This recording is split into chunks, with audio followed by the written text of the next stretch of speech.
Shalom bagi kita semua. Shalom. Puji Tuhan, kita boleh ada di tempat ini oleh anugerah dan kasih Tuhan. Kita dihantarkan untuk bersekutu, memuji, memuliakan Tuhan. Bapak Ibu, tata ibadah minggu kelima sesudah Epifani 8 Februari 2026 dengan tema kesaksian hidup murid Kristus pada Matius 5 ayat 13 sampai 20. Dan kita juga dilayani nanti oleh hambanya Bapak Pendeta Erwin L. Tuhan Yesus memberkati. Mari Bapak Ibu, kita akan mempersiapkan hati kita, pikiran kita untuk Tuhan. Kita saat teduh.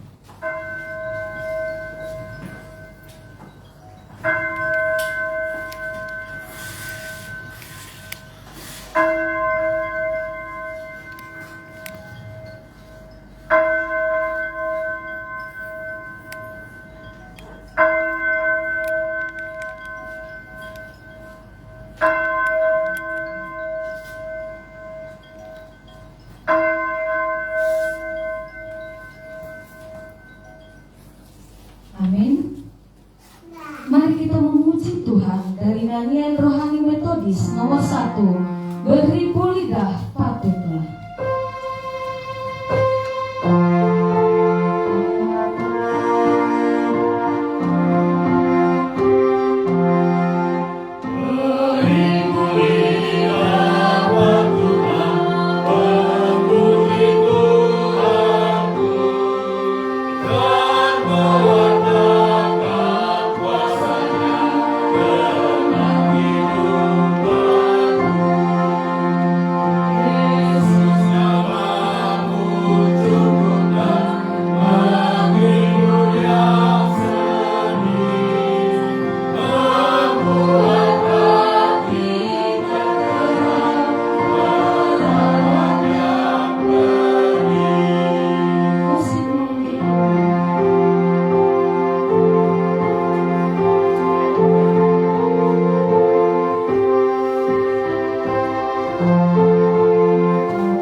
Ya Tuhan, Engkaulah Allahku. Aku mau meninggikan Engkau.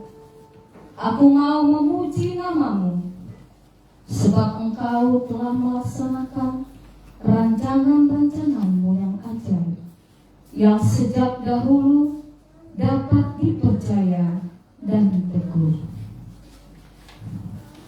Pertolongan kepada kita adalah di dalam nama Tuhan Allah yang menciptakan langit dan bumi, alam semesta dan segala isinya. Turunlah kiranya atas kita sekalian anugerah dari Allah Bapa, Anak, dan Roh Kudus. Amin. Yeah.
untuk kita mengaku dosa kita.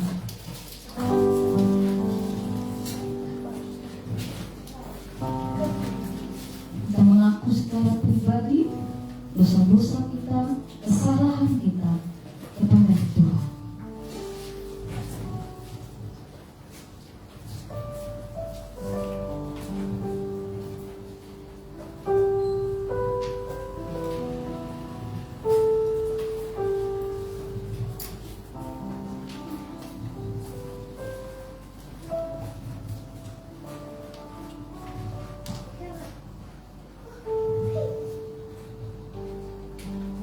Kita mengaku secara bersama-sama.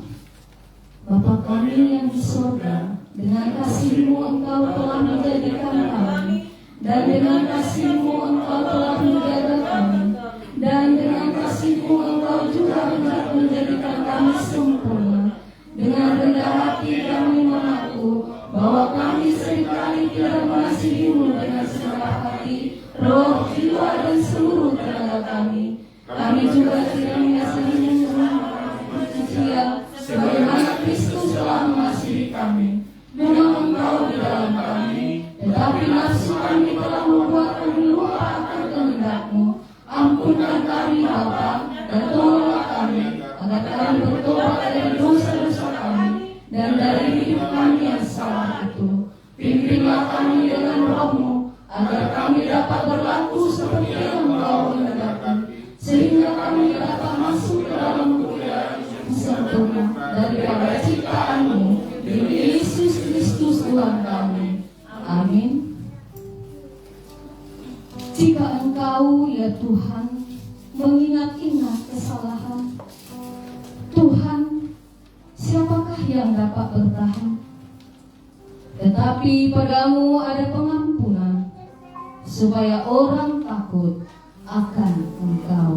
Mari kita berdoa doa Bapa kami. Bapa kami yang di surga, dikuduskanlah nama-Mu.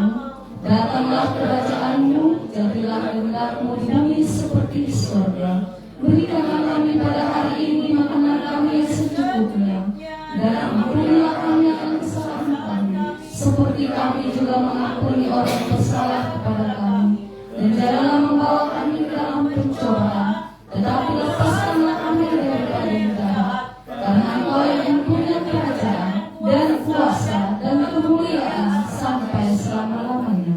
Amin. Kita bernyanyi memuji Tuhan. Mataku tertuju padamu ya Tuhan, dengan segenap hidupku kuserahkan padamu.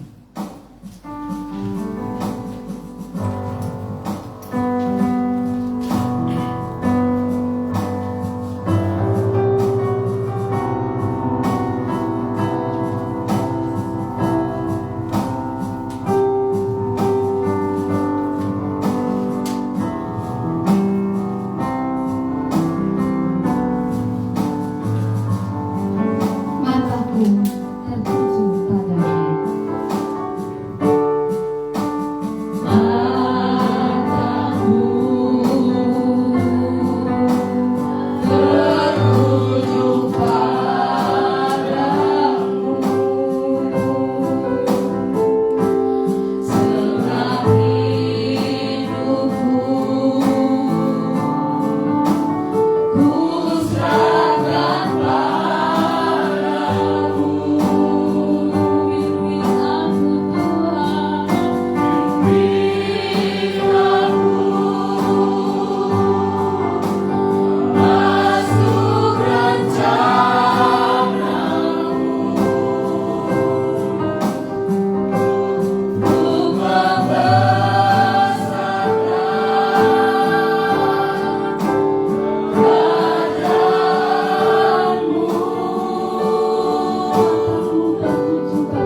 Kita akan beresponsor ya, bermazmur bagi Tuhan dari pasal 112 ayat 1 sampai 10.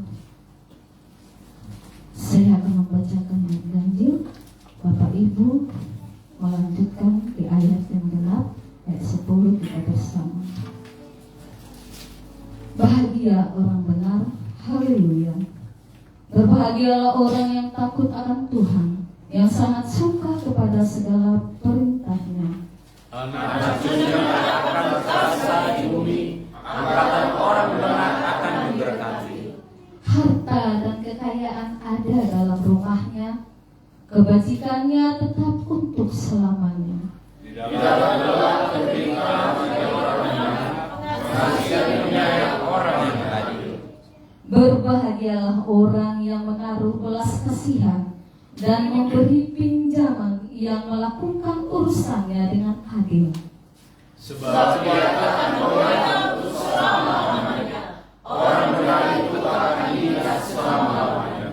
Ia tidak takut akan kabar buruk, hatinya teguh penuh dengan kepercayaan kepada Tuhan. Hatinya teguh, ia tidak takut, sehingga ia memandang rendah harapannya. Dengan murah hati ia membagi-bagi kepada orang miskin, kebajikannya tetap untuk selama-lamanya. Tanduk kekuatannya ditinggikan dalam kemuliaan. Orang asing melihatnya lalu sakit hati. Ia meletakkan giginya lalu menjadi keinginan orang fasik akan menuju kekerasan.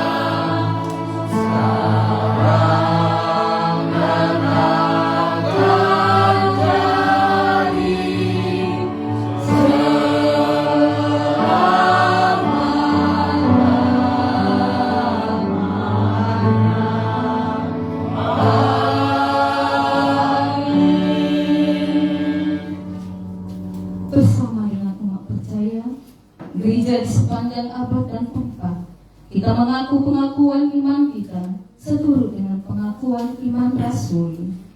Aku percaya kepada Allah, Bapa yang Maha Kuasa, Bapa dan Bumi, dan kepada Yesus Kristus, Anak yang Tuhan kita, yang dikandung daripada Roh Kudus, lahir dari darah Maria, yang menderita sengsara di bawah pemerintahan Pontius Pilatus, disalibkan, mati dan dikuburkan, turun ke dalam kerajaan maut, pada hari yang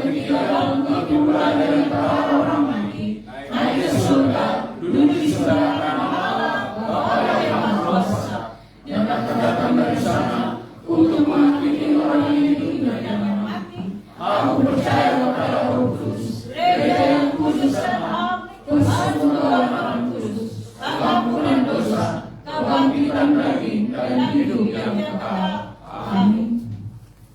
Silakan duduk, kita mendengarkan epistola.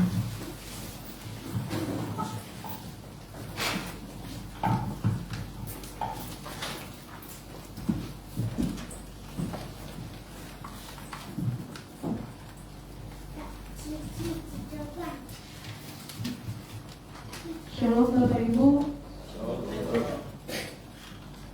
Firman Tuhan yang terambil dari 1 Korintus pasal 2 ayat 1 sampai 12. Begini firman Tuhan. Demikian juga ketika aku datang kepadamu saudara-saudara, aku tidak datang dengan kata-kata yang muluk atau dengan hikmat yang tinggi untuk menyampaikan rahasia Allah kepada kamu. Sebab aku telah memutuskan untuk tidak mengetahui apa-apa di antara kamu selain Yesus Kristus, yaitu Dia yang disalibkan. Aku juga telah datang kepadamu dalam kelemahan dan dengan sangat takut dan gentar. Baik perkataanku maupun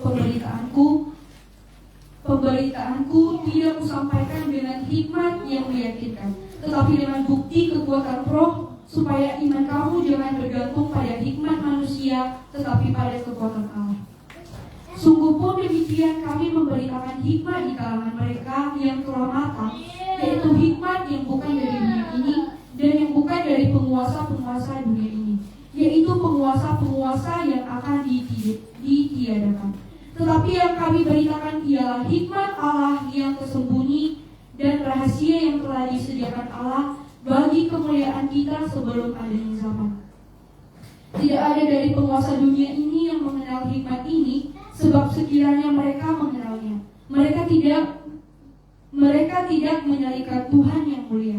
Tetapi seperti ada tertulis, apa yang tidak pernah dilihat oleh mata dan tidak pernah didengar oleh telinga dan yang tidak pernah timbul di dalam hati manusia, semua yang disediakan Allah untuk mereka yang mengasihi Dia. Kepada kita Allah telah menyatakan oleh Roh, sebab Roh menyelidiki segala sesuatu, bahkan hal-hal yang tersembunyi dalam diri Allah. Siapa di antara manusia yang tahu apa yang terdapat di dalam diri manusia selain roh manusia sendiri yang ada di dalam dia? Demikian pula tidak ada orang yang tahu apa yang terdapat di dalam diri Allah selain roh Allah. Kita tidak menerima roh dunia, tetapi roh yang berasal dari Allah, supaya kita tahu apa yang dikarunia Allah kepada kita. Demikian firman Tuhan. Amin.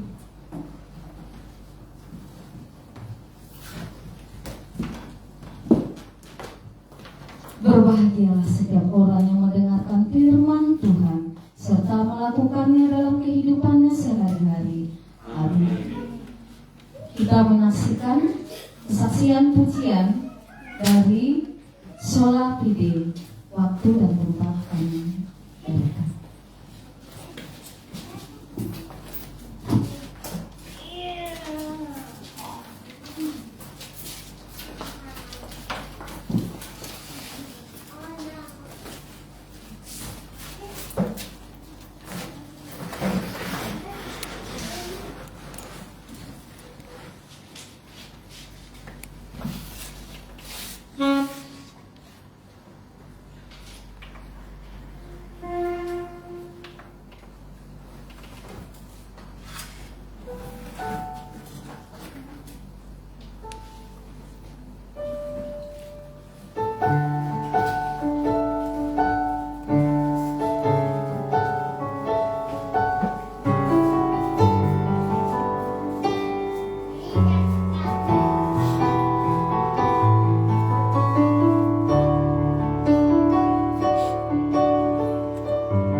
persembahan pujian dari Sola Bude kiranya boleh menguatkan kita untuk lebih akan kepada Tuhan. Bapak Ibu saudara-saudara yang terkasih, kita masuk kepada warta jemaat. Warta jemaat Minggu 8 Februari 2025. Dari yang pertama, panitia kebaktian. Terima kasih untuk pelayanan firman oleh Bapak Pendeta Erwin Daud dan semua tim pelayan yang bertugas pada hari ini. Tuhan Yesus memberkati. Untuk pelayan minggu depan atau Minggu 15 Februari 2026, boleh kita lihat di warta jemaat. Dan mengingatkan kepada petugas untuk pelayan firman minggu depan oleh Bapak Pendeta James Damani, liturgis oleh Saudari Cici GS Daily, pemandu pujian oleh Saudari Ria Hulu dan milik Niat Jebua, pemusik oleh Saudara Julie Stansgia, pembaca epistel Bapak Alfred Siombing, doa syafaat oleh Saudari Maria Panggabean, persembahan oleh Saudara Marali Waru, operator streaming oleh Mini Line Gule, operator slider oleh Saudari Hanaria Dolok Saribu, persembahan pujian dari P3NI dan P2NI, penyambut jemaat oleh Saudari Rebi Waru dan Melinda Sitinjang. Dari panitia kebaktian mengumumkan setelah kelas meeting akan diadakan pelatihan untuk pelayan di dalam ibadah. Dimohon untuk kesediaan semua yang terlibat dalam pelayan. Terima kasih untuk snack konsumsi untuk kita hari ini. Dan Tuhan memberkati yang memberikan persembahan snack atau konsumsi pada hari ini. Dari Panitia Natal 2025, rapat Panitia Natal 2025 sudah dibubarkan di minggu lalu pada tanggal 1 Februari 2026. Laporan keuangan terlampir di dalam warta jemaat.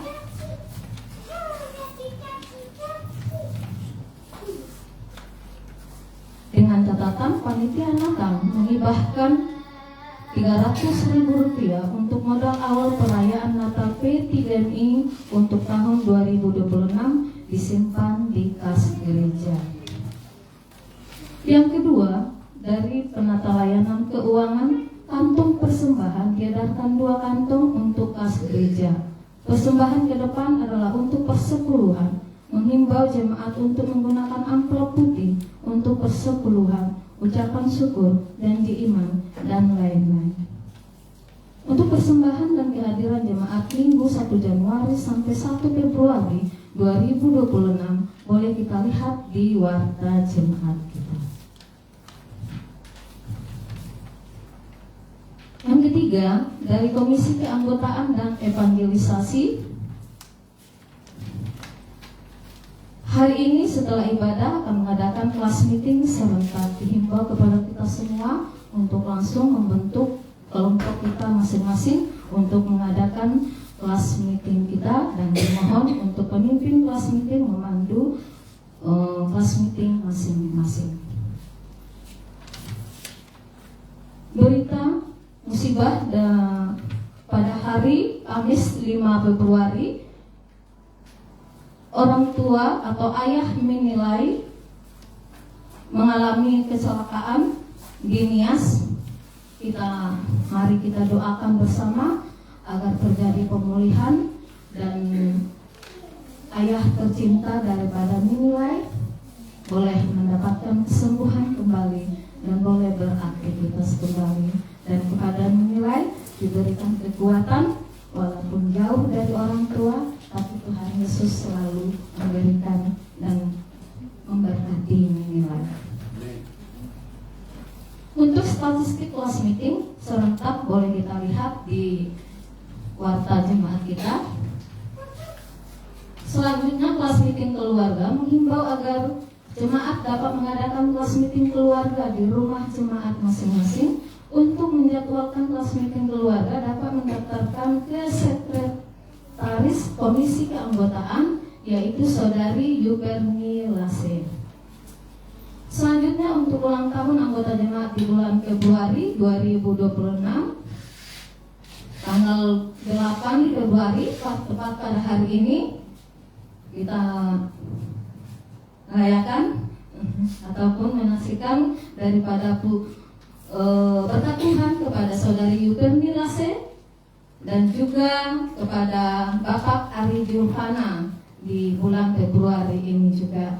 Jika ada anggota jemaat yang berulang tahun di bulan Februari, mohon diinfo ke komisi keanggotaan, yaitu Ibu C.L. Sepiati atau Saudari Yuperni Lase, agar bisa diwartakan.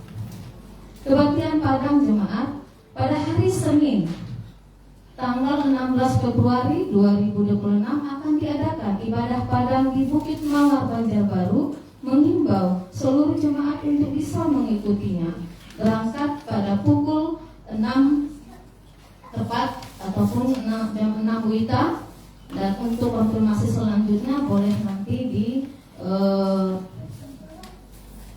diminta info kepada Ketua P3MI yang mengkoordinir, yaitu Saudara Wilim. Kehadiran doa pagi boleh kita lihat di layar slide ataupun di warta jemaat. Untuk pokok-pokok doa kita lihat dan boleh kita doakan di pokok-pokok doa di warta jemaat kita. Dari PWMI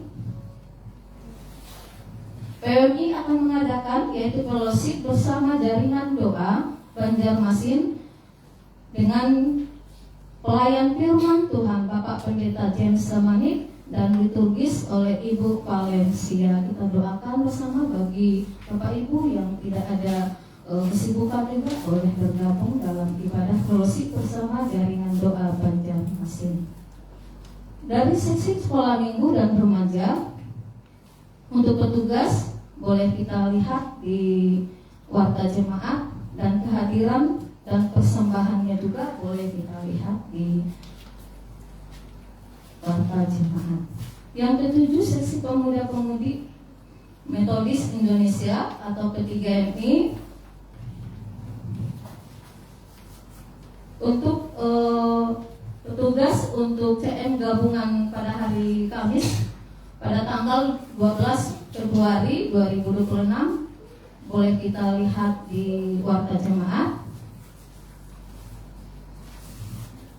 Dan persekutuan setiap Sabtu pukul 19 WITA boleh kita lihat di warta jemaat. Mengingatkan juga di persekutuan tanggal 14 Februari puji-pujian oleh Cici GS Daily, pemusik oleh Tim Obel, acara ibadah pelayan firman oleh Bapak Pendeta James Damani.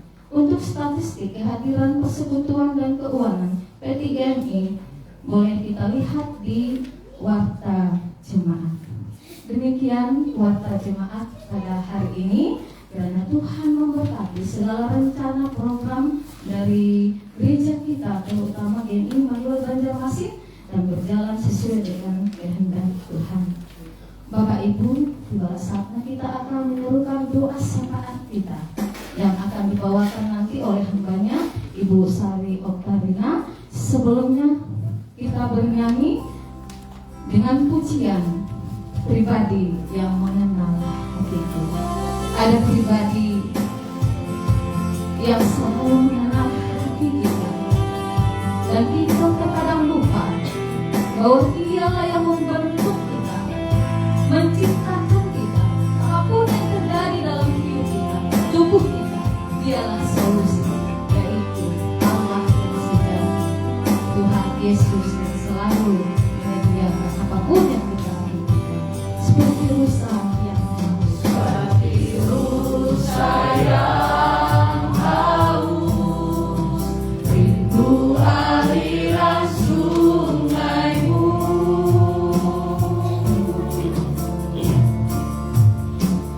Hatiku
berserah kepada Tuhan, dia pasti menerima kelegaan daripada Tuhan.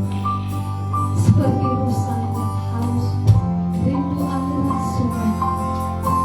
Katakan, hatiku tak tahan menunggumu Tuhan.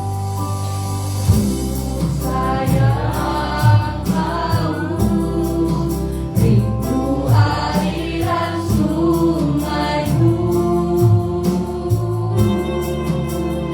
Hatiku tak tahan menunggumu.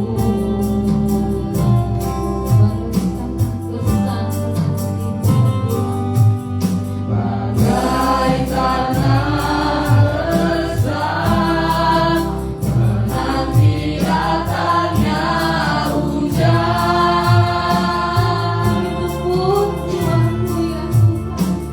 Begitu pun jiwaku Tuhan. Mari katakan, hanya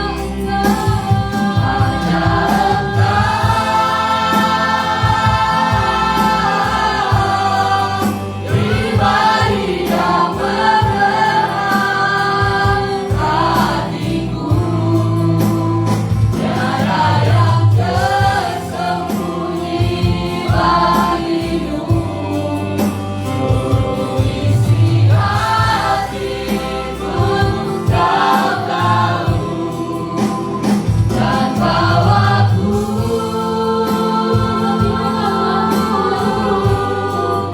untuk beri dekat lagi padamu.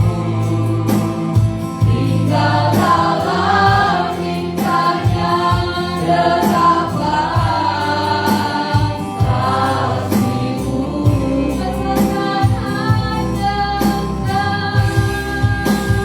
Hanya engkau, pribadi yang menerang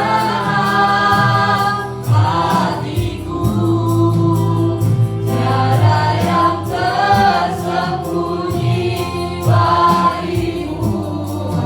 Seluruh isi hatiku kau tahu, dan bawaku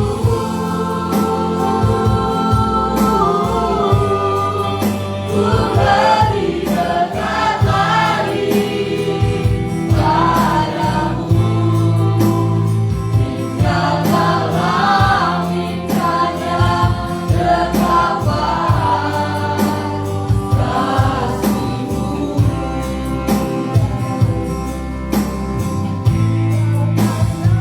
Tinggal dalam impiannya dekapan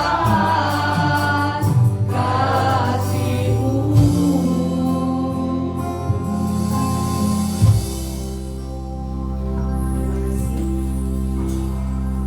Bapak Ibu yang dikasihi di dalam Tuhan kita Yesus Kristus, mari kita bersatu hati untuk menaikkan sapaan kita pada hari ini. Allah Bapa yang ada di surga, kami menaikkan syukur dan terima kasih kepada-Mu, karena demikian kasih setiamu tidak pernah meninggalkan kehidupan kami setiap detiknya.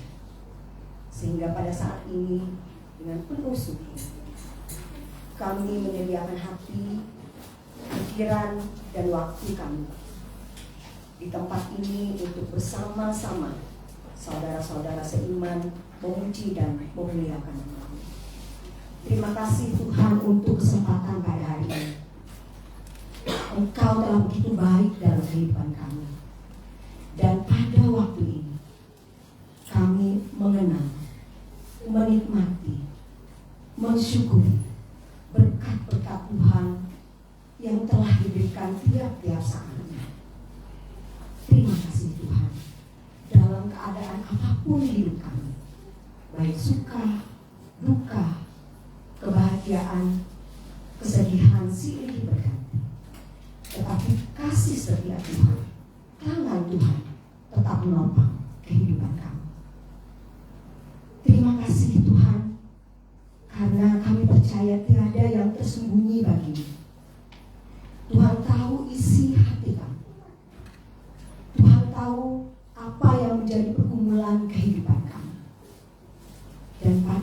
ini kami bersama-sama jemaat ini menaikkan sapaan kami.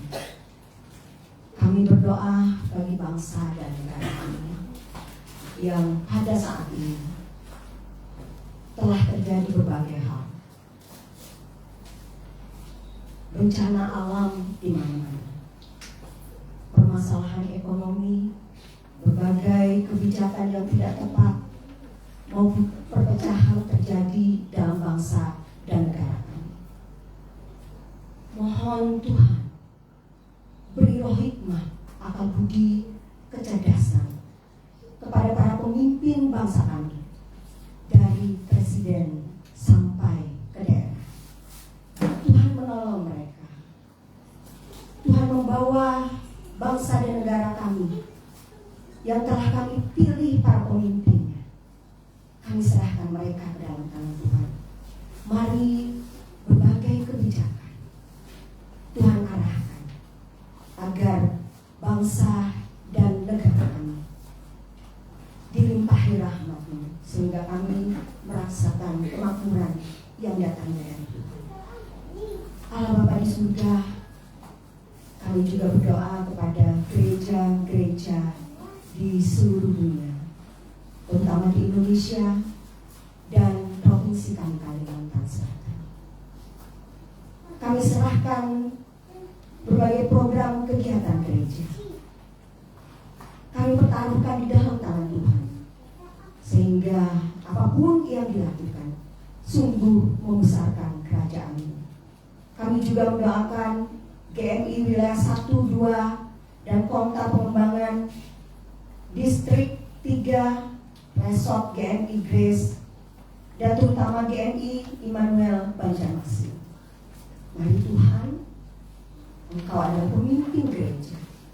Tuntun kami agar segala program kegiatan dapat dilakukan dengan baik. Beri kami kekuatan iman dan pengharapan, sehingga hamba-hamba Tuhan dapat menjadi saksi Kristus di tengah dunia ini, dan pekabaran Injil-Mu sampai ke pelosok-pelosok. Allah Bapa di surga, mohon berkati berbagai program kegiatan gereja kami, sehingga semuanya berjalan dengan lancar. Kami bahu-membahu saling mendukung, saling membangun, sehingga iman pengharapan kami kepadamu semakin dikuatkan dan bertambah dewasa dalam iman dan pengharapan. Allah Bapa di surga, kami juga mendoakan kesetiaan jemaat dalam beribadah dan memberikan persembahan yang terbaik bagi Tuhan. Mari Tuhan, setiap saat ketika waktunya kami berkumpul beribadah bersama-sama, Tuhan kuatkan iman pengharapan kami, selalu ditambahkan bagi jemaat-Mu, sehingga melalui perkumpulan dan persekutuan ini kami sungguh merindukan bahwa Tuhan hadir di dalam hidup kami. Kami senantiasa diyakinkan, kami senantiasa akan dikuatkan iman kami, sehingga ketika kami menerima Tuhan dalam hidup kami, Roh Kudus menuntun kami menjadi garam dan terang bagi sesama kami. Allah Bapa di surga, kami juga pada saat ini mendoakan saudara-saudara kami yang sedang sakit, baik yang di rumah maupun di rumah sakit, terutama orang tua dari Nilai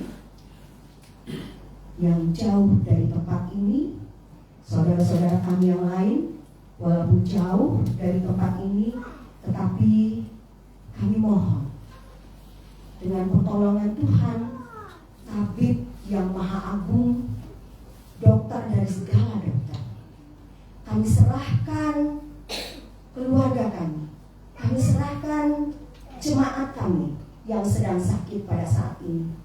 Kami yakin dan percaya bilur-bilur kasih Yesus mengangkat bagian-bagian yang sakit, memulihkan bagian-bagian yang sakit.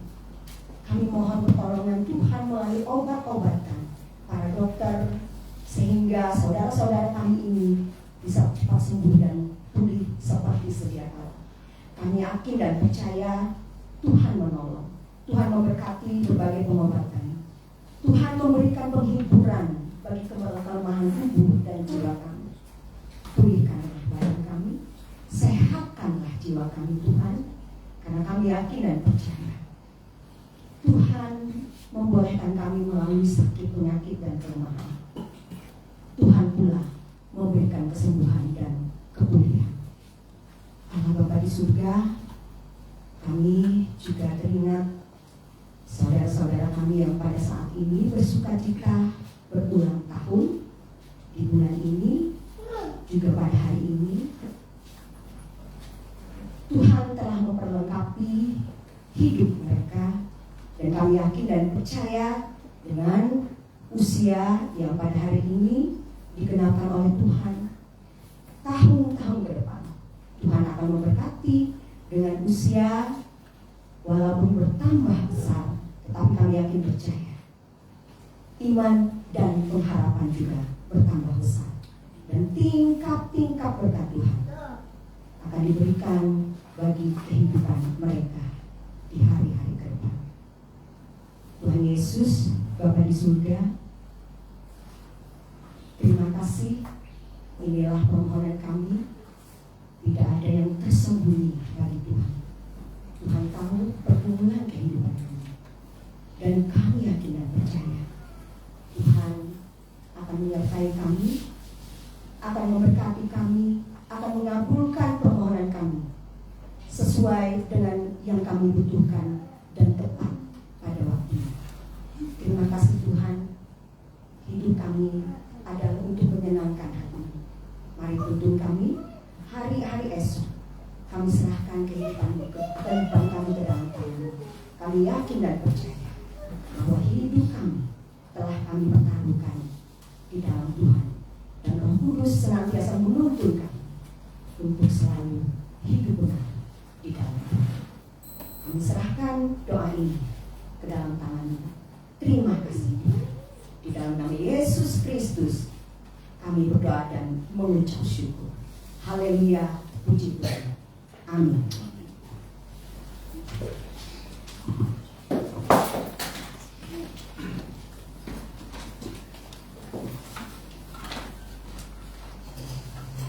Bapak Ibu, tiba saatnya kita akan menyaksikan berita sukacita firman Tuhan yang akan disampaikan hamba-Nya.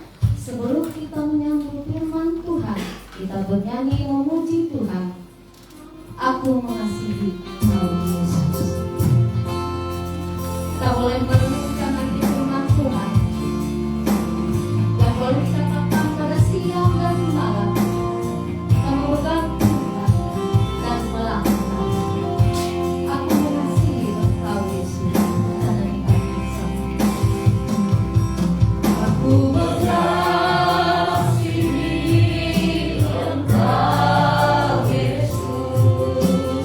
Dengan segenap hatiku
surga, pagi ini kami sangat bersyukur oleh karena berulang-ulang kami menikmati kebaikan Tuhan. Tidak ada satu waktu pun dalam perjalanan hidup kami Tuhan lalai untuk memperhatikan dan memberkati kami. Tetapi kami sadar ya Tuhan, bahwa di setiap tarikan dan lepasan nafas kami, Engkau ada bersama-sama dengan kami.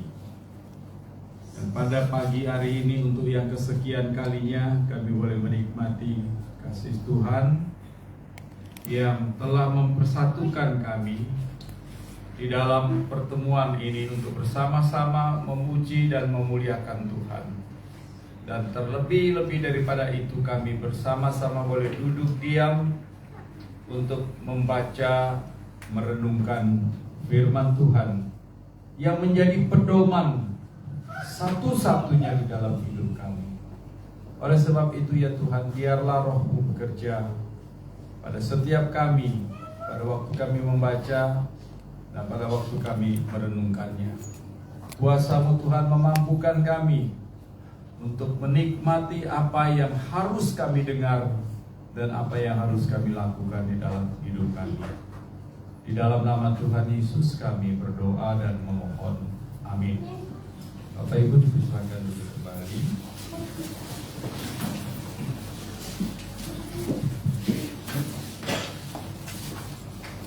Tema kita pada pagi ini yang saya terima adalah kesaksian hidup murid Kristus yang diambil dari Injil Matius pasal 5 ayat 13 sampai dengan ayatnya yang ke-20.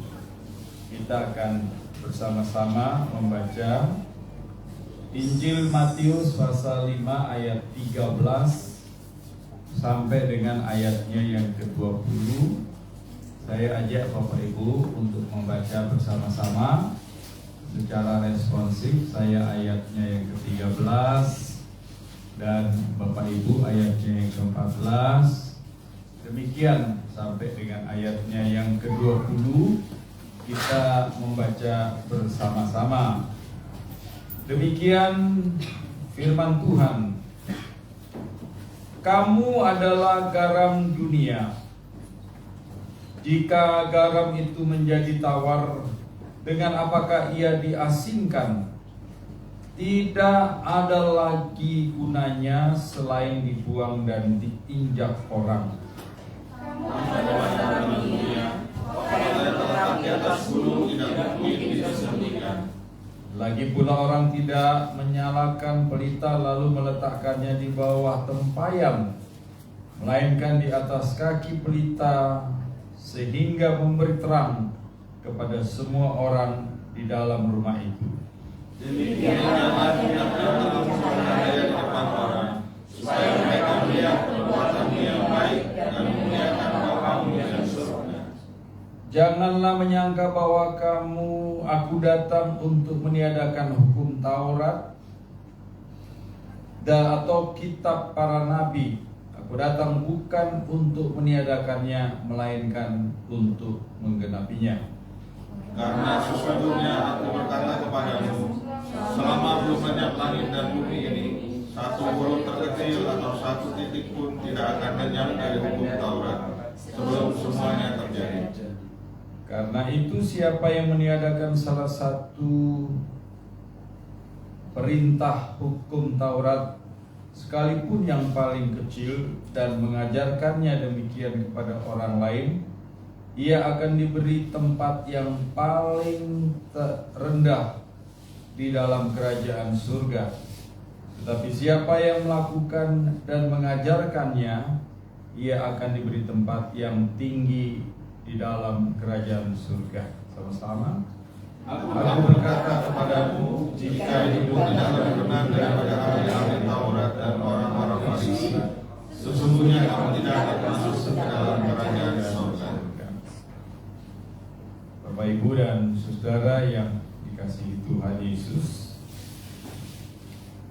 kali ini Tuhan Yesus berbicara tentang perbandingan hidup antara pengikut-pengikutnya dan orang-orang Farisi serta para ahli Taurat yang memang selalu ikut, ya, kemana saja Tuhan Yesus pergi selalu ada, ya. Cuman keberadaan mereka ketika bersama-sama dengan Tuhan itu bukan keberadaan yang aktif, bukan keberadaan yang penuh dengan sesuatu yang menyenangkan, tetapi keberadaan mereka adalah satu keberadaan sebagai oposisi yang selalu ingin melihat, mencari celah dari pengajaran Tuhan yang keliru, yang salah, yang bertentangan dengan hukum-hukum Taurat.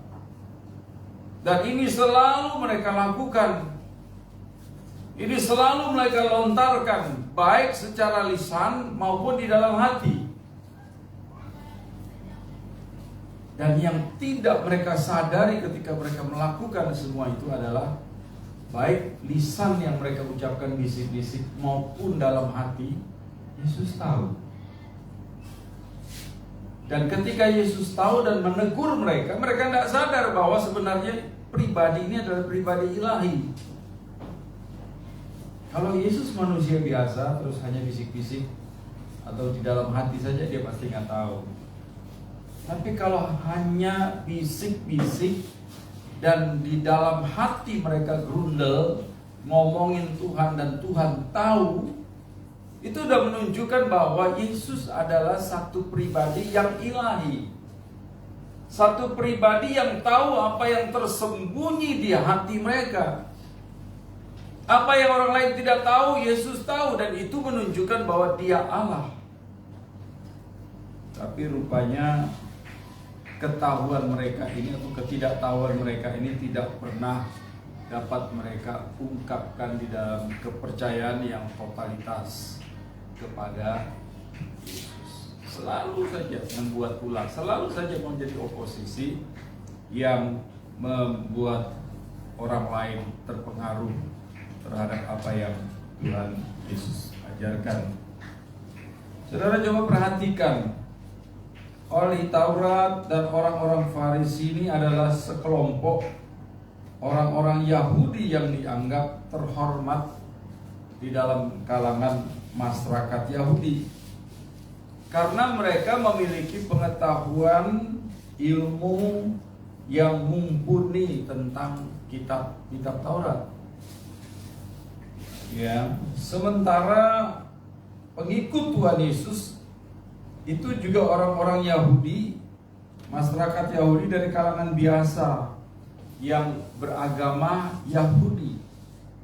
Tentunya pemahaman mereka, pengetahuan mereka tidak selevel dengan ahli Taurat dan orang-orang Farisi. Orang-orang Farisi, ahli Taurat, mereka hidup hanya dengan menjual agama, menjual Taurat. Tetapi para pengikut Yesus adalah orang-orang yang hidupnya itu beragam. Ya, ada yang nelayan, dan memang kebanyakan mereka adalah nelayan. Ya, cari hidup dengan cara bekerja, cari makan dengan cara berusaha. Dan itu yang menjadi kegiatan mereka hari lepas hari. Mereka tidak fokus hanya pada Taurat, tidak. Tapi bukan berarti mereka bodoh terhadap apa isi Alkitab, apa isi Taurat. Karena sejak kecil orang-orang Yahudi mengajarkan anak-anak mereka, mendidik anak-anak mereka tentang Taurat. Nah, tetapi Bapak Ibu dan Saudara yang dikasihi di dalam Tuhan, orang-orang Farisi, para ahli Taurat, mereka ini tidak menghidupi Taurat tersebut di dalam hidup mereka sehari-hari. Mereka hanya menjadikan Taurat sebagai buku hukum untuk mengukur orang lain. Dalam hal ini mengukur Yesus dan pengajarannya. Contohnya, mereka menuduh Tuhan Yesus membawa pengajaran lain yang bertentangan dengan isi Taurat mereka. Ya, kita bisa lihat pernyataan Tuhan Yesus di ayatnya yang ke-17. Mereka menjadikan Taurat itu sebagai kitab tradisi, bukan firman Tuhan yang menjadi pedoman hidup mereka. Mereka menjadikan Taurat itu sebagai standar hidup mereka secara tradisi. Bahkan mereka berani mengutak-atik, ya, menambah-nambahkan kitab Taurat. Sebagai contoh, mereka sangat yakin dan percaya tentang hari Sabat. Ya, hari Sabat tidak boleh kerja, tidak boleh melakukan aktivitas. Hari Sabat itu untuk Tuhan. Dan ternyata mereka bikin lagi lebih detail lagi supaya orang betul-betul tidak bekerja. Hari Sabat itu tidak boleh ngangkat barang lebih dari 1 kilo. Itu tidak ada di dalam penjelasan firman Allah yang sesungguhnya, tapi mereka yang buat. Hari Sabat tidak boleh jalan lebih dari 1 kilo. Itu sudah dianggap kerja dan itu tidak boleh. Mereka tambah-tambahkan untuk mengekang supaya orang lain tidak melanggar hukum Taurat. Tapi yang terbanyak melanggar hukum Taurat justru mereka. Ya. Jadi mereka menjadikan kitab Taurat ini sebagai satu buku tradisi yang bisa dibuat, yang bisa diubah, yang bisa diganti-ganti, yang bisa ditambah atau bisa dikurangi sesuai dengan selera mereka. Sehingga menjawab persoalan tersebut, Tuhan Yesus menegaskan kembali kepada murid-muridnya karakter yang sesungguhnya dari pengikut Kristus. Itu dicatat di dalam ayatnya yang ke-20. Yesus berkata, "Aku berkata kepadamu, jika hidupmu tidak lebih besar daripada ahli-ahli Taurat dan orang Farisi, sesungguhnya kamu tidak akan masuk ke dalam kerajaan Allah." Ya, tegas yang luar biasa ini, supaya karakter mereka jangan sampai sama lah dengan itu, harus lebih dari itu. Karena yang itu cuma tahu tapi tidak bisa mengerjakan. Dia hafal tetapi dia tidak bisa melakukannya. Isi kepalanya semua penuh dengan Taurat tetapi dia tidak bisa mempraktikkan isi kitab Taurat itu dengan baik. Sehingga Yesus katakan dengan tegas, jika kamu tidak, hidupmu tidak lebih benar daripada ahli-ahli Taurat dan orang-orang Farisi, sesungguhnya kamu tidak akan masuk ke dalam kerajaan Allah. Ini sebuah tuntutan, sebuah penekanan, penegasan bahwa menjadi murid Yesus bukan hanya sekedar tahu, bukan hanya sekedar hafal, tetapi melakukan segala sesuatu yang kita tahu itu dalam kehidupan kita sehari-hari. Beberapa waktu yang lalu saya pulang dari gunung minggu lalu dan mendengar kabar bahwa mantan anak sekolah minggu saya sewaktu di GKK meninggal dunia. Masih bujang dia, tapi bujangnya bujang lapuk begitu ya. Sudah umur 40 tahun tidak menikah. Dia meninggal bermain di rumah temannya dan ketika mau pulang dia merasa jantungnya sakit dan jatuh pingsan. Dibawa ke rumah sakit, di perjalanan meninggal dunia. Saya datang karena memang saya kenal sekali keluarga itu, kami dekat sekali sebab ibunya itu dulu adalah seorang non-Kristen dan tidak bisa baca, tidak bisa tulis, hanya bisa ngomong saja. Asalnya dari Kalimantan Barat. Ya, Bapak Ibu, waktu saya menghadiri upacara penutupan peti jenazah, saya lihat ibu ini tegar sekali. Ini anak satu-satunya laki, anak pertama. Anak kedua dan ketiga itu perempuan, sudah nikah. Yang pertama ini 40 tahun laki satu-satunya tidak menikah. 2 kali dia sekolah hukum.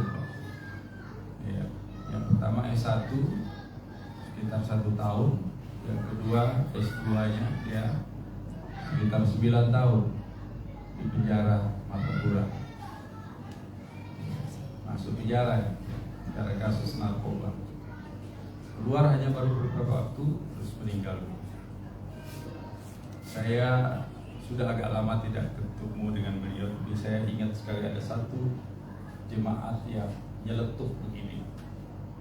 Ibu ini entah huruf, nggak bisa baca, sederhana sekali, tapi sepertinya dia adalah orang yang betul-betul menjalankan iman kekristenannya. Suaminya juga sudah lama meninggal. Dia betul-betul melakukan apa yang dia dengar. Jadi saya cuma bilang, dia tahu satu dan dia lakukan satu.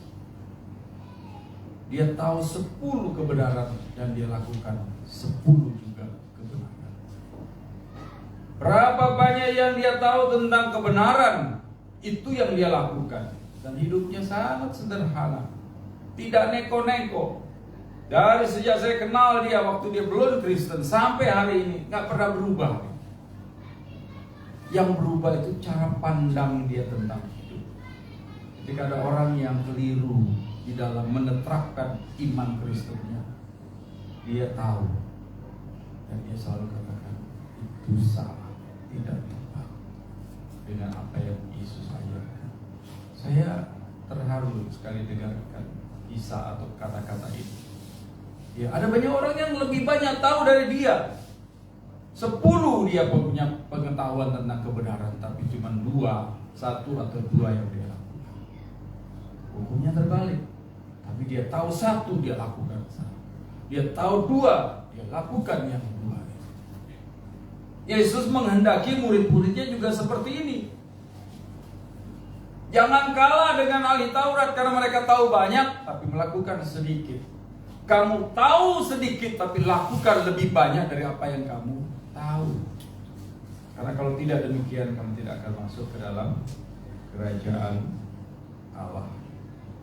Nah, saudara yang kasih dalam Tuhan Yesus Kristus, dan untuk memperoleh hidup yang benar itu, Tuhan Yesus menggambarkannya dengan satu kiasan yang terdapat di dalam ayat 13 dan ayatnya yang ke-14, di mana Yesus katakan, kamu adalah garam dunia. Ayatnya yang ke-14 Tuhan Yesus katakan, kamu adalah terang dunia. Ada 2 gambaran tentang hidup saya dan saudara yang ingin maju, yang ingin menyaksikan tentang kehidupan kekristenan dengan baik. Garam dunia, terang dunia. Saya tidak ingin membahas dua-duanya pada pagi hari, tapi saya lebih fokus ke ayatnya yang ke-13 yang berbunyi, kamu adalah garam dunia. Mengapa Tuhan Yesus menggunakan kiasan tentang garam? Apa perlunya Tuhan Yesus membicarakan kehidupan manusia, kehidupan murid-muridnya dengan garam? Apa hubungannya? Kok bukan benda lain? Misalnya lombok juga, atau tomat. Kamu adalah tomat dunia. Waduh, kayaknya tidak enak gitu ya. Atau kamu adalah lombok dunia. Kayaknya juga nggak enak betul gitu ya. Tapi kamu adalah garam dunia. Saudara, ini bukan asal comot saja kiasan yang Tuhan Yesus lakukan. Sebab apa saudara? Sebab garam di dalam tradisi Yahudi dan tradisi Yunani itu memiliki makna ilahi.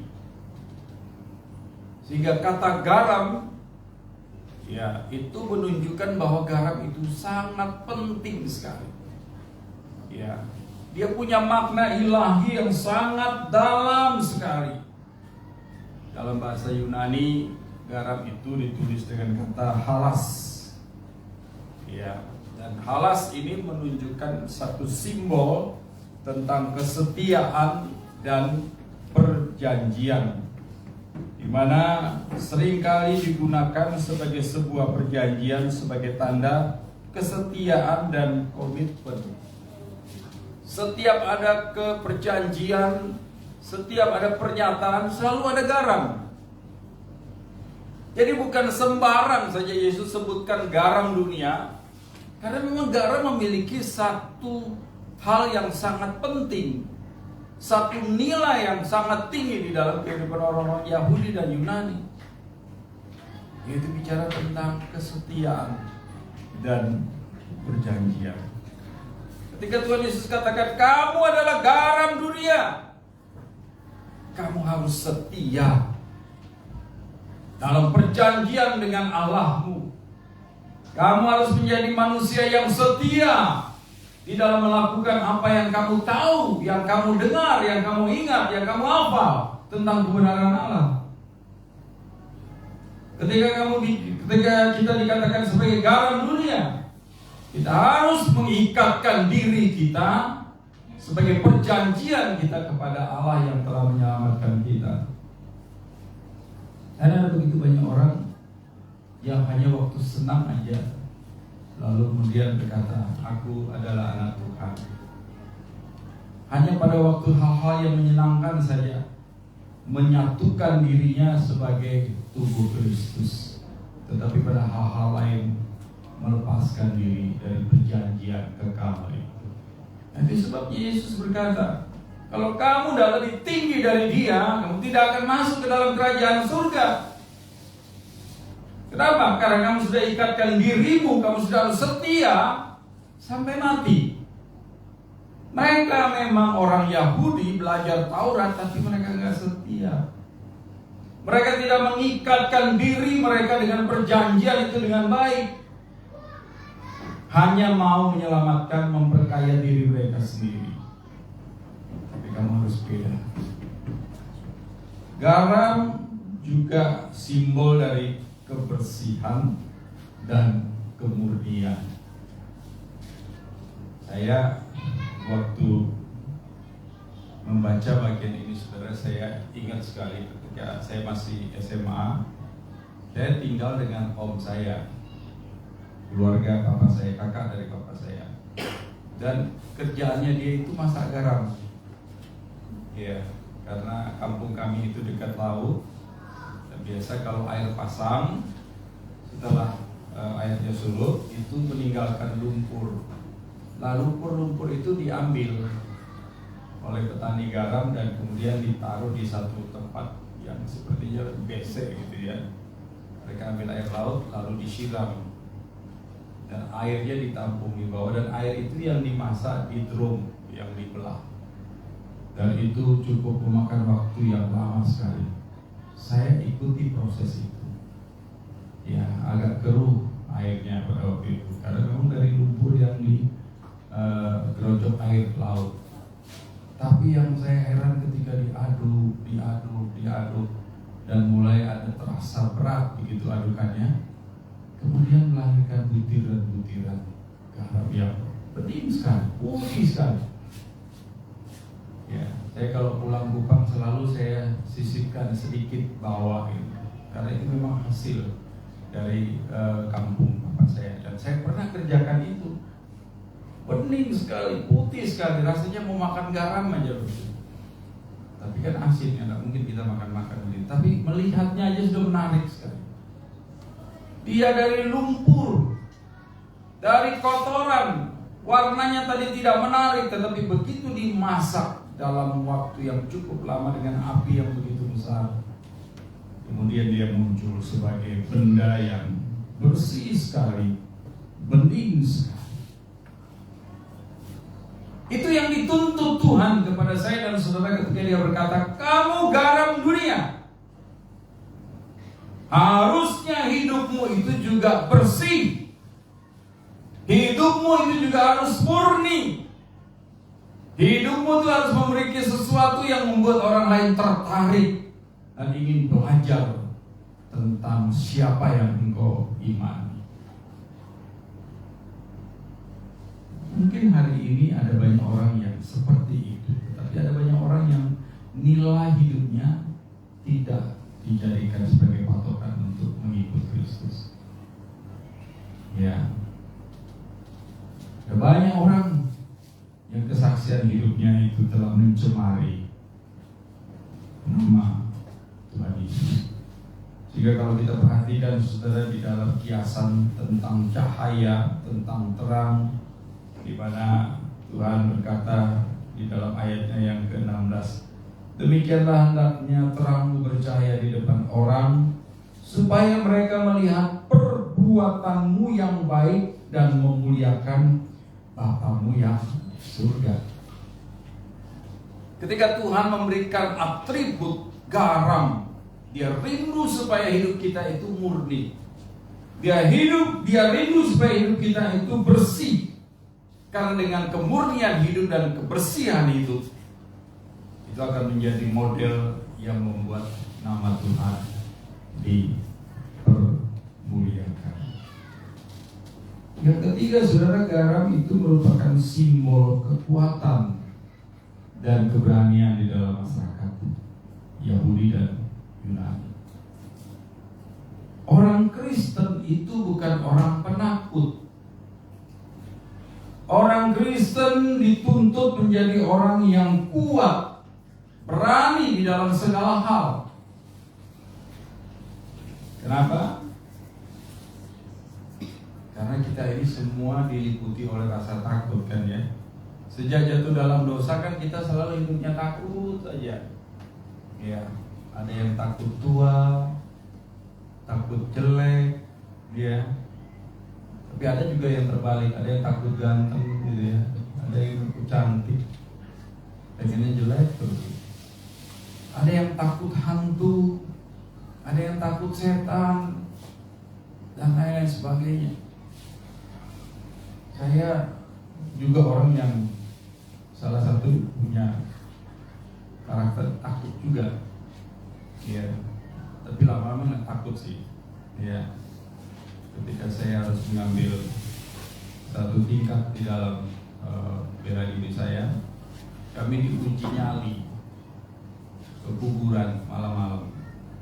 Wow, dalam hati saya apa hubungannya bela diri dengan kekuburan gitu? Ya, tapi ternyata guru saya bilang, seorang pembela diri, seorang karateka itu adalah orang yang harus punya nyali terus. Walaupun mungkin musuhmu itu lebih kuat dari kamu, tapi tidak boleh kalah, nggak boleh nyalinya itu rendah, harus kuat. Dan salah satu bentuk untuk uji nyali itu adalah kita tesnya di kuburan. Bisa bayangkan pakai pakaian karate, sabuknya macam-macam, terus harus melewati kuburan. Nah, kuburan zaman dulu sama zaman sekarang kan beda. Ya, kuburan zaman sekarang setidak-tidaknya di pinggir kampung ada lampu lagi terang. Jadi kalau umpamanya ada apa-apa lari begitu masih lihat jalan. Nah, kuburan dulu nggak ada, gelap, betul-betul gelap. Ya, dan kita harus berjalan dengan insting yang harus tajam sekali. Begitu tahu, wah ini gundukan, ini gundukan, ini gundukan, tahu itu kuburan. Itu mulai tadinya pisah jalannya, ternyata begitu tahu kuburan jalannya semua rapat saling memegang. Ya, karena yang kita injak ini adalah tanah kuburan. Malam dingin sekali, tapi bukannya menggigil, keringat dingin semuanya. Ya, saya ingat sekali begitu finish kita sudah disambut dengan pelaku, dan itu mandi keringat. Takut, ya, sama orang mati aja takut. Lama-lama juga terbiasa saya. Kalau dulu diajak berburu, pasti lewat kuburan. Terakhir saya kemarin ke Sumbawa berburu juga, kita lewat kuburan. Ya, begitu lewat kuburan, tarik pelatuk, dar bunyi, semangat lagi. Ya, gak takut lagi. Banyak orang yang mengalami ketakutan. Para gembala duduk tiap hari di tempat yang sama, takut, masih tetap takut. Sehingga ketika malaikat menyapa mereka, jangan takut. Karena karakter dosa itu selalu menggoda kita untuk takut. Yang lucunya lagi, banyak orang takut hantu tapi tidak takut dengan Tuhan. Banyak orang yang takut sama setan tapi tidak takut sama Tuhan. Seperti yang pernah dikatakan salah seorang politikus Indonesia yang meninggal, yang pernah jadi duta besar di Amerika Serikat, orang Arab dari Makassar. Di Indonesia ini pejabat nggak takut sama Tuhan. Kalau di Korea orang takut karena ada Korea Utara. Orang Singapura ada rasa takut karena dikelilingi orang-orang Melayu. Ya. Israel juga takut karena dikelilingi bangsa Arab. Indonesia nggak ada takut-takutnya. Disumpahi jabatan, angkat Alkitab, angkat Al-Quran, tapi tetap nyolong, tetap korupsi. Tuhan aja nggak ditakutin. Nah, ini hukumnya terbalik, saudara yang terkasih di dalam Tuhan Yesus. Kenapa? Karena nggak punya kekuatan iman, nggak punya kekuatan mental, ideologi, nggak punya kekuatan rohani. Dan ketika Tuhan katakan kamu garam dunia, kamu harus kuat, kamu harus fight, kamu harus bertahan, kamu harus berani untuk melakukan hal-hal yang memuliakan Tuhan, sekalipun di tempat yang mungkin tidak menguntungkan. Nah, ini tuntutan yang Tuhan katakan ketika kamu adalah garam dunia. Karena garam adalah simbol dari kesetiaan dan perjanjian. Garam simbol dari kebersihan dan kemurnian. Garam adalah simbol kekuatan dan keberanian. Selain itu juga Bapak Ibu dan Saudara yang terkasih, garam itu memiliki beberapa sifat yang cukup penting. Yang pertama, garam itu bersifat universal. Ya. Di mana rumah di dalam dunia ini yang tidak ada garamnya? Saya yakin ibu-ibu yang paling tahu. Ya. Di rumah pasti ada garam. Di rumah orang paling miskin pun pasti ada garam. Di rumah orang setengah kaya pun pasti ada garam. Di rumah orang yang paling kaya pun juga pasti ada garam. Karena garam ini dibutuhkan. Sifatnya universal. Saudara dan saya itu adalah orang yang dibutuhkan di dalam dunia ini. Karena dunia ini sedang mencari sosok yang menjadi pedoman di dalam hidup mereka untuk hal-hal yang menuju kepada kebaikan. Nah, harusnya kehidupan orang Kristen itu tidak eksklusif, tetapi justru harus ada di mana-mana. Dan ketika ada di mana-mana, dia harus setia. Ketika dia ada di mana-mana, dia harus bersih. Ketika dia ada di mana-mana, dia harus punya kekuatan dan keberanian untuk menyaksikan apa yang harus dia lakukan untuk kemuliaan Tuhan. Ya, oleh sebab itu orang Kristen tidak boleh kumpul. Ya, memang betul saudara, karakteristik manusia sosial ini kan selalu inginnya kumpul aja. Sama orang Kristen kumpul sama Kristennya, yang lain nggak mau. Tahun 80 saya ingat sekali di Malang itu ada kontraktor yang beli satu tanah luas, sekarang udah jadi kota itu. Kalau ada yang dari Malang tahu namanya Blimbing ya. Itu sekarang udah jadi kampus, kota, rumah yang luar biasa, bagus, mewah-mewah. Nah, dulu ada kontraktor beli di situ, masih kosong. Iya. Dan waktu itu saya juga hampir mau beli. Ketika saya lihat uang saya nggak ada, nggak jadi beli. Iya. Dia bikin satu area perumahan khusus untuk hamba Tuhan. Iya, khusus untuk hamba Tuhan. Dan ketika izinnya dilakukan ke Kota Madia, ke wali kota kemudian coret dan mengembalikannya, menolak karena dianggap eksklusif. Orang luar aja, orang dunia aja tidak mengizinkan kita eksklusif hidup jadi dalam konteks tertentu. Apalagi Tuhan. Karena Tuhan bilang pergilah, jadikanlah semua bangsa muridku. Kamu harus ada di mana-mana. Ada di Yerusalem, di Yudea, di Samaria, sampai ke ujung bumi. Karena hidup kita adalah hidup yang universal, yang harus ada di setiap sudut hidup di dalam dunia. Makanya pelayanan-pelayanan misi kan tidak hanya pedalaman saja. Pelayanan misi itu ada khusus orang yang nangani wanita-wanita hamil di luar nikah itu di Surabaya dan melahirkan di sana, lalu kemudian nanti anaknya dibesarkan atau ditawarkan kepada keluarga-keluarga yang tidak punya anak. Nanti ibunya bisa kembali ke kota asalnya, dia kemudian mungkin bisa bekerja atau mungkin menikah lagi. Itu ada di Surabaya. Dan luar biasa itu, banyak sekali anak-anak yang dilahirkan di sana berasal dari Indonesia Timur. Ada khusus misi yang menangani orang-orang yang ada di jalan-jalan. Dan salah satu hamba Tuhan kami itu adalah produk dari pelayanan misi itu. Badannya tato semua. Dan dia bekas kelompok Kapak Merah. Ya, sekarang dia sudah pelayanan di Kalimantan Barat. Itu adalah buah dari pelayanan misi yang seperti itu. Ada misi orang yang jalan-jalan untuk khusus cari orang gila. Tangkap orang gila, ganti bajunya, cukur rambutnya, mandiin dia, lalu kemudian bawa mereka ke satu tempat pemulihan. Banyak sekali jenis-jenisnya, saudara. Ya, banyak sekali. Ada khusus orang-orang yang menangani mahasiswa. Ya, bikinlah persekutuan mahasiswa. Ada khusus orang yang menangani usahawan-usahawan, khusus untuk para pedagang, para pengusaha. Ini badan-badan misi yang memang harus ada di mana-mana dan menunjukkan bahwa itulah karakter kekristenan. Kita bersifat universal. Yang selanjutnya Bapak Ibu, garam itu juga bersifat antiseptik. Ya, tahu ya, di dunia kedokteran antiseptik itu fungsinya untuk mencegah adanya pembusukan ketika terjadi luka.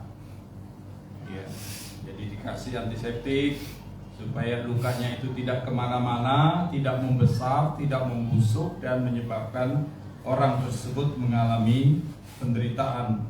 Mencegah kerusakan, mencegah pembusukan. Itu adalah tugas saya dan saudara. Ketika Yesus katakan kamu garam, kamu antiseptik, yang harusnya bukan menjadi agen kehancuran, tetapi agen perubahan. Yang bukannya menjadi agen kerusakan, tetapi menjadi agen kebaikan. Yang harusnya dapat mencegah berbagai macam kebusukan-kebusukan di dalam dunia ini.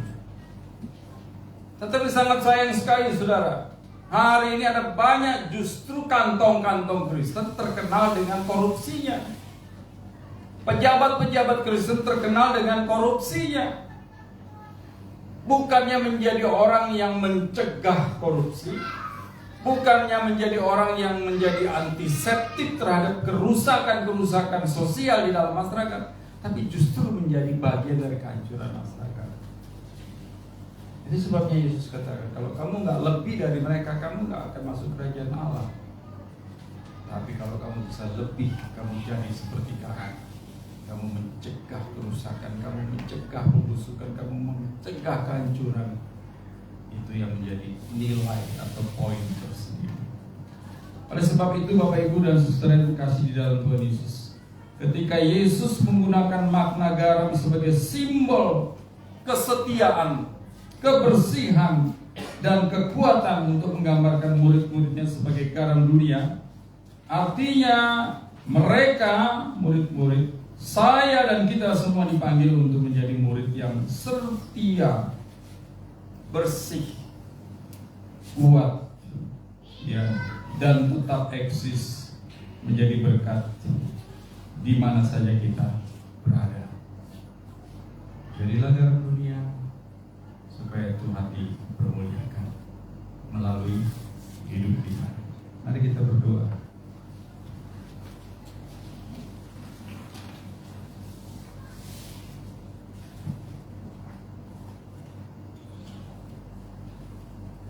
Bapa di surga, kami bersyukur pagi hari ini kami boleh belajar tentang satu perkara yang berulang-ulang Tuhan sampaikan kepada kami, agar supaya kami menjadi garam, menjadi terang dunia yang penuh dengan kebusukan, kegelapan ini Tuhan. Biarlah ya Tuhan hidup kami Engkau pakai sedemikian rupa, supaya apa yang sedang membusuk di dalam dunia ini boleh berhenti melalui kesaksian hidup kami. Dan dengan demikian nama Tuhan dipermuliakan. Dan biarlah ini menjadi komitmen kami hari ini. Ketika kalau Engkau menjadikan kami sebagai garam, biarlah kami boleh belajar terus setia. Engkau menjadikan kami sebagai garam, biarlah kami boleh belajar untuk senantiasa bersih, hidup murni. Dan biarlah ya Tuhan kami juga menjadi garam supaya hidup kami kuat, berani, dan bisa ada di mana-mana untuk menjadi antiseptik bagi proses pembusukan yang terjadi di dalam dunia ini, dengan tujuan satu saja, yaitu nama-Mu dipermuliakan. Pakai kami Bapa, sebab doa ini kami naikkan hanya di dalam nama Yesus Tuhan dan Juru Selamat kami yang hidup. Kami berdoa bersyukur. Amin.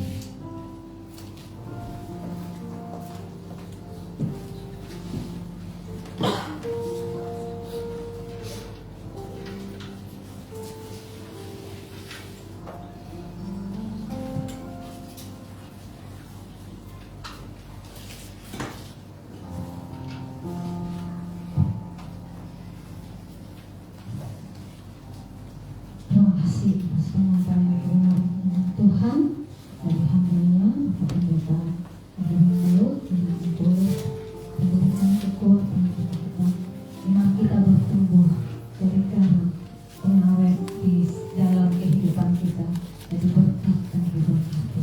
Amin. Karena firman Tuhan juga berkata di dalam Mazmur 95 ayat 7 dan 8. Sebab Dialah Allah kita, dan kitalah umat gembala-Mu, kawanan domba tuntunan tangan. Pada hari ini, kalau saja kamu mendengar suara-Nya, janganlah keraskan hatimu seperti di Meribah, seperti pada waktu di masa di padang gurun. Amin. Bapak Ibu, jika ada yang mau menyaksikan kesaksian dalam kehidupannya, mau melalui kesaksian syukur atau minta doa atau kesaksian pujian, boleh memberikan kesaksiannya maju ke depan. Jika tidak ada, kita lanjut ibadah kita. Kita akan masuk pada persembahan, memberikan persembahan yang terbaik bagi Tuhan. Persembahan diadakan 2 kantong, itu untuk kas gereja, dan persembahan ke depan sesuai dengan peruntukan amplop perpuluhan ucapan syukur yang dimasukkan di dalam kantong amplop putih. Karena firman-Nya juga berkata di dalam Maleakhi 3 ayat 10, bawalah seluruh persembahan itu ke dalam rumah pembendaraan, supaya ada persediaan makanan di baitku. Ujilah aku, firman Tuhan semesta alam, apakah aku tidak akan membukakan bagimu tingkap-tingkap langit dan mencurahkan berkat kepadamu sampai berkelimpahan. Mari kita memuji Tuhan sambil mengumpulkan persembahan dengan nyanyian pujian.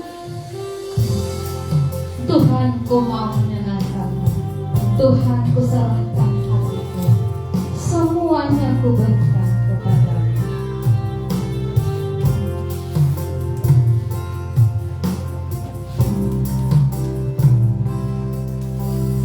Tuhan, Ku mau menyenangkanmu, Tuhan, tentulah hati ini jadi berjalan untuk hormat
berjumpa dengan Engkau melalui ibadah yang telah Engkau tetapkan. Dan kami mengucap syukur kami boleh memberi diri kami sebagai persembahan yang hidup. Dan hari ini kami mempersembahkan persembahan syukur kami, persembahan janji iman, persepuluhan, dan lain-lain persembahan, terutama persembahan untuk operasional gereja yang kami kumpulkan melalui kantor kolektor kami berkati, dan juga Engkau menolong memberkati persembahan sekolah minggu. Kami serahkan dalam tangan kuasa-Mu Bapa di surga persembahan persepuluhan dari jemaat-Mu yang telah mereka antarkan ke rumah-Mu, ke altar-Mu. Engkau terima dan berkatilah persembahan mereka sehingga menjadi upah yang harum dan yang mereka gunakan yang ada pada mereka. Engkau membuat menjadi berkat yang berkecukupan, berkelebihan, dan cukup dalam segala hal untuk setiap keluarga. Kami menyerahkan dalam tangan kuasa-Mu Bapa di surga untuk keluarga persepuluhan dari keluarga Bapak Edward Tegalung. Engkau memberkati. Kami menyerahkan ini menjadi kemuliaan bagi Tuhan. Demikian juga dengan persembahan untuk dana PHP dari jemaat-Mu. Engkau memberkati dan menolong. Kami menyerahkan jemaat yang menyerahkan persembahan untuk PHP ini menjadi alat berkat di tangan Tuhan. Kami juga berdoa menyerahkan Engkau memberkati keluarga pendeta James Damani yang menyerahkan persepuluhan mereka, Sosial Lili Damani, dan juga kami menyerahkan NN yang menyerahkan persepuluhan mereka di bulan Februari, dan juga jemaat-Mu NN yang menyerahkan persepuluhan mereka di bulan Februari ini. Engkau memberkati Tuhan. Kami menyerahkan yang Kau kuduskan sehingga di gereja-Mu tidak kurang satu apapun juga, dan kami bersih hati untuk membangun gereja-Mu menjadi alat berkat di tangan Tuhan untuk Banjarmasin. Dan kami menyerahkan semua persembahan yang diantarkan jemaat ke depan, yang kami percaya itu adalah persembahan persepuluhan mereka dan ungkapan syukur mereka. Kami serahkan itu semua dalam tangan kuasa Tuhan. Engkau memberkati pekerjaan, usaha, kesehatan, bahkan anak-anak yang telah memberikan kepada semua jemaat-Mu, dan secara khusus pemuda-pemudi, remaja, dan sekolah minggu. Engkau memberkati mereka semua. Kami serahkan ini menjadi upah yang harum di hadapan-Mu. Terpuji termulia nama-Mu Bapa. Terimalah persembahan kami ini yang kami naikkan hanya di dalam nama Yesus Kristus. Kami mengucap syukur dan kami berdoa. Amin.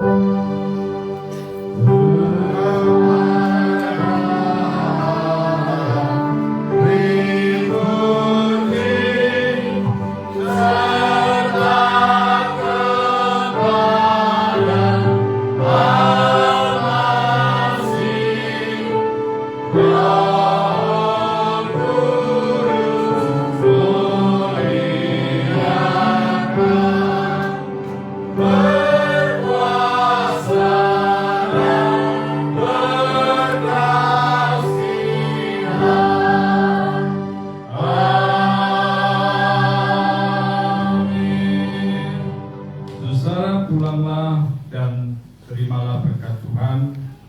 Jadilah saksi Tuhan sebagai garam dan terang dunia, agar supaya melalui hidup kita Tuhan dimuliakan.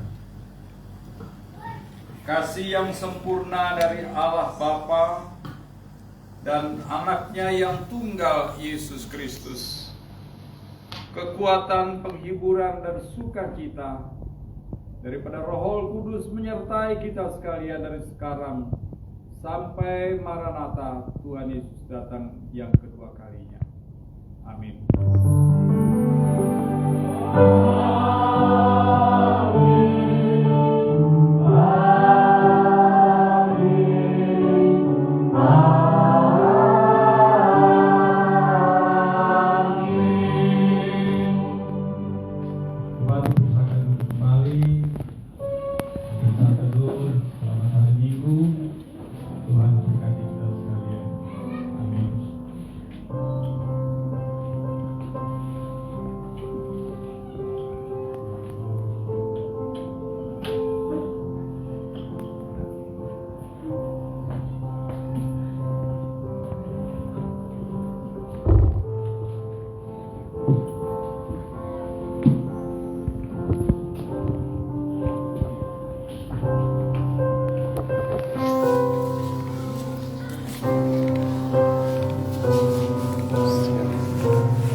Bagaimana kabar? Sehat kan? Begitu. Ini namanya Emma. Oh iya, selamat datang ya. Di dalam praktik kita